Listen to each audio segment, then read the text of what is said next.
ليلة القدر، وما أدراك ما ليلة القدر. ما تضيعوش الليلة دي يا جماعة. لكل ست اوعي تضيعي دقيقة واحدة من الليالي ال10 دول، سواء بقى في تنظيف البيت ولا ترويق العيد ولا عمايل كحك وبسكويت ولا مشاوير لبس العيد ليكي وللعيال والتجهيزات اللي كلنا عارفينها دي. انتوا بتخسروا كتير قوي وانتوا مش واخدين بالكم. ارموا كل حاجة ورا ظهركم، اعملوا كل حاجاتكم الصبح أو خلصوا كل حاجاتكم قبل ال10 دول، لكن إلا الليالي ال10 الأخرى من رمضان.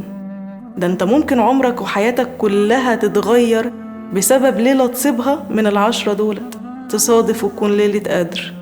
اجتهدوا في ال10 كلهم، الموضوع يستاهل قوي. اجتهدوا في الليالي الوتر والشفع عشان تضمنوا بلوغها.